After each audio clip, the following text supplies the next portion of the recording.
We're with Salih Hudayer. Now, Salih is with us live here at Corey Lewandowski Galactic Headquarters. Salih is the ambassador to the United States from the East Turkestan government in exile. So, if I could frame this for you, it's kind of like when we have Vanessa Newman on, and she's the ambassador to the UK of the Venezuelan government that's not really the government. They're in exile or challenging Maduro.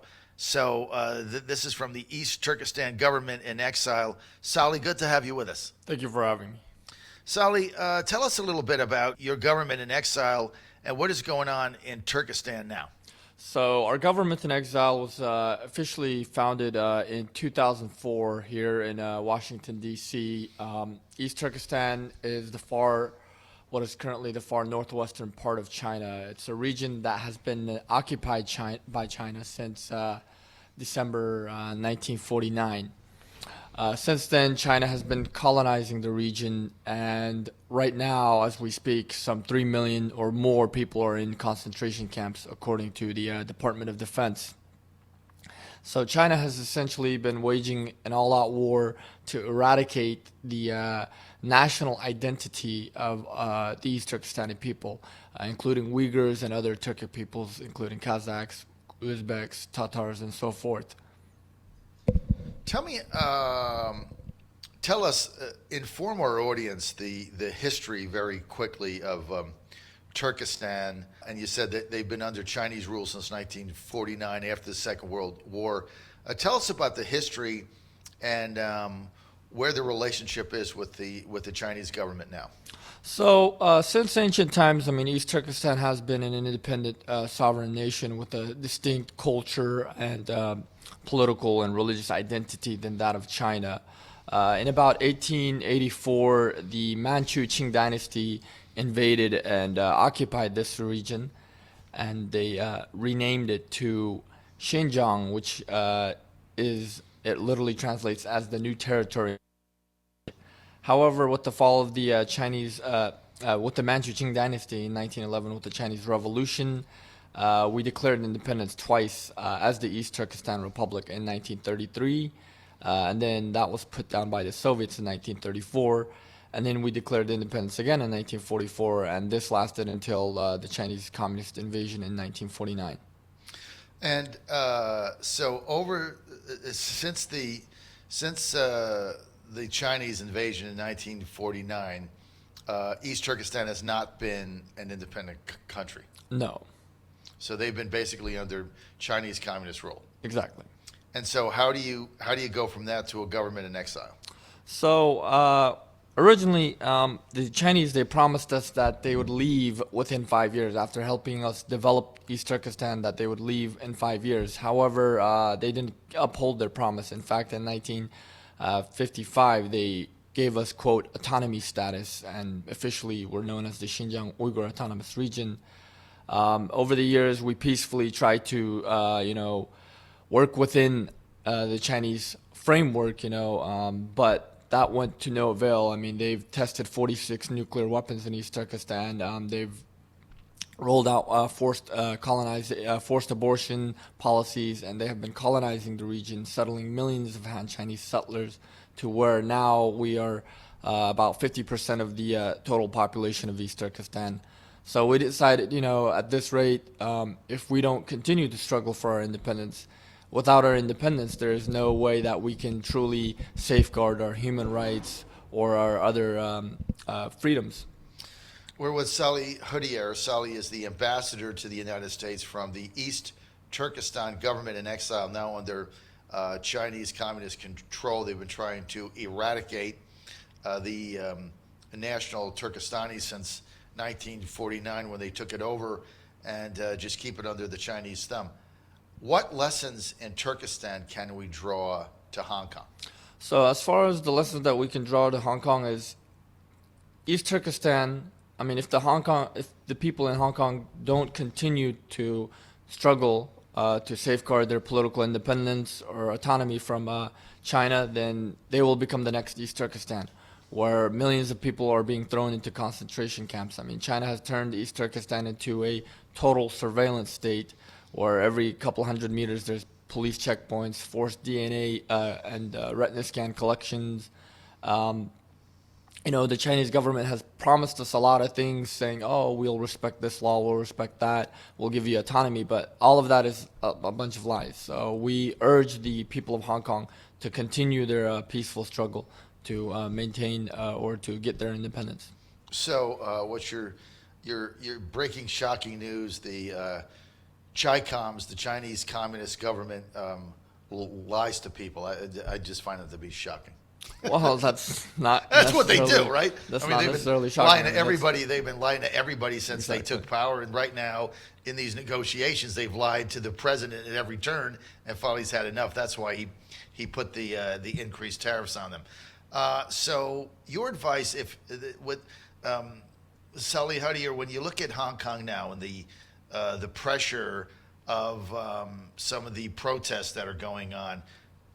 Some of us are watching this. We remember Tiananmen Square, and we say to ourselves, "When is the crackdown really going to come?"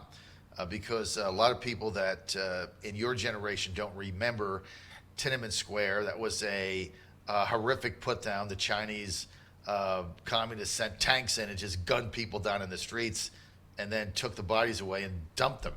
And there were thousands and thousands of people. We didn't even know how many people were massacred in Tiananmen Square. It was in the tens of thousands, just gunned down, and the U.S. did nothing. I mean, I think George Bush 1 was president, if I recall, and he did absolutely nothing. We did nothing. We stood around and watched.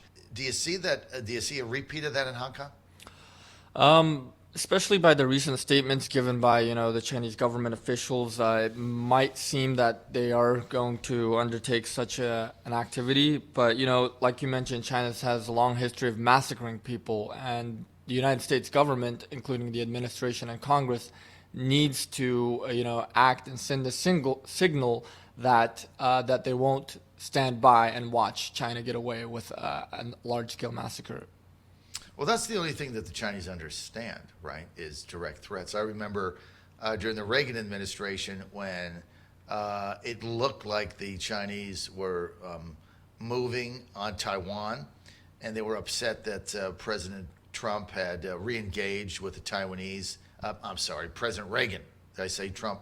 Reagan, correct me, is in the 80s. And I remember Reagan saying unequivocally, any attack on the Taiwanese people by China is an attack on the United States, and he'll defend it with everything we had. And that was the end of that, right? So we haven't heard the same thing about Hong Kong.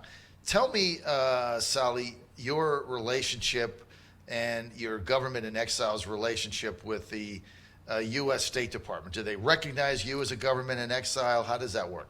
So officially, the U.S. State Department has not yet recognized us as the government in exile. In fact, the U.S. government hasn't yet to recognize East Turkestan as an occupied territory, something that they already recognize Tibet. So what we're trying to press for is the United States government to, through Congress, to recognize us as an occupied territory and a captive nation.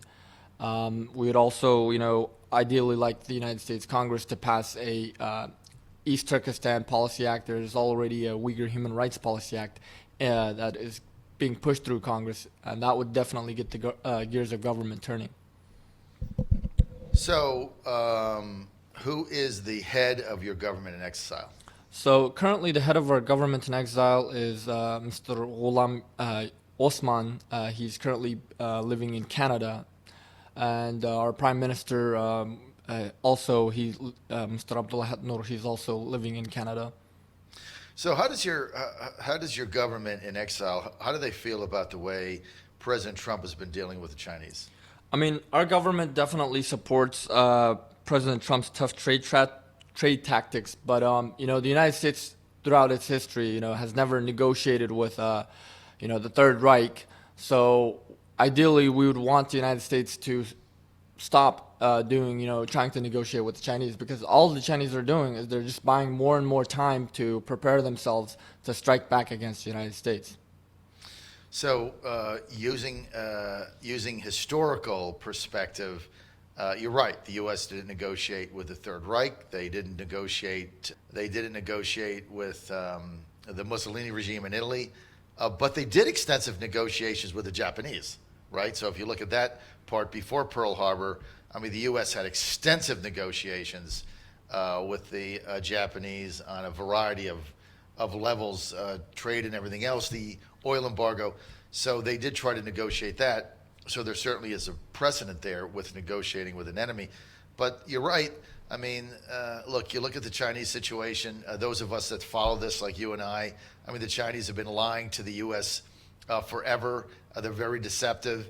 And they say one thing and they do another. Finally, this is the only president we've ever had since Nixon opened up relations that has held them accountable to anything. I mean, and what the ChiComs do is they just wait out the next administration. So if they don't like the president, they don't get along, they stall, they lie, and they just wait them out because they know maximum they're going to get 8 max. You know, right now the president put those second-tier tariffs on for all the goods because he knows that until 2021 the Chinese aren't going to do crap. So they just lie to them, and now every good that comes from China is being tariffed. And the problem the Chinese have is they need our trade, they need our cash, they need our food, and the president is spot on. When you have a $500 billion trade deficit going their way, the Chinese have very few chips to play here, right?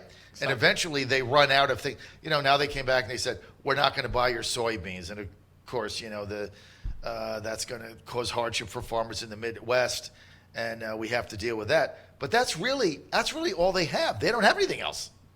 And as far as the prices going up, the Chinese have to continue to subsidize the cost of production to absorb the tariffs because they have to keep their kids working because they have 4 million new Chinese that get into the workforce annually.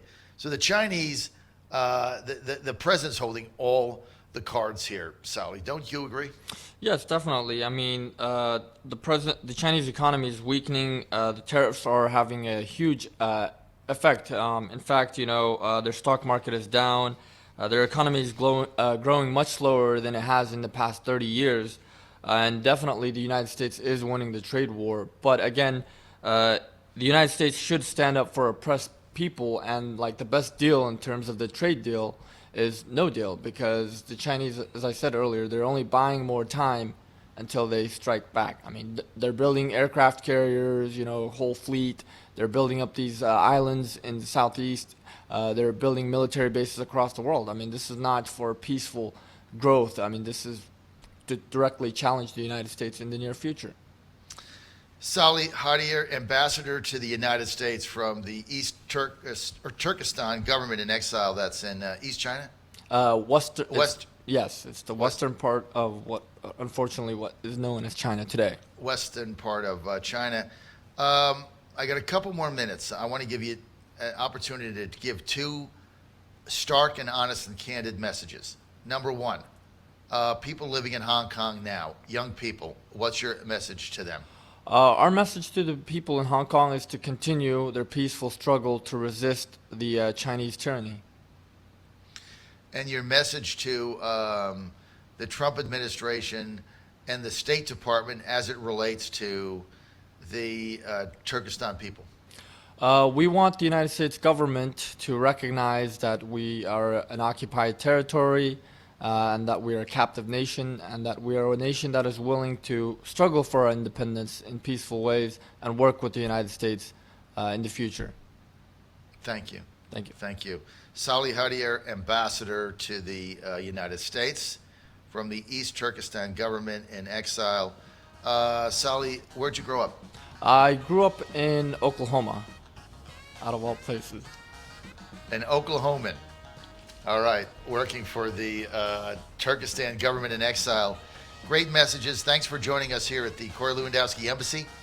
And when Corey Lewandowski becomes a U.S. Senator, I'll take in his office to have him meet with you. How's that? Thank you so much.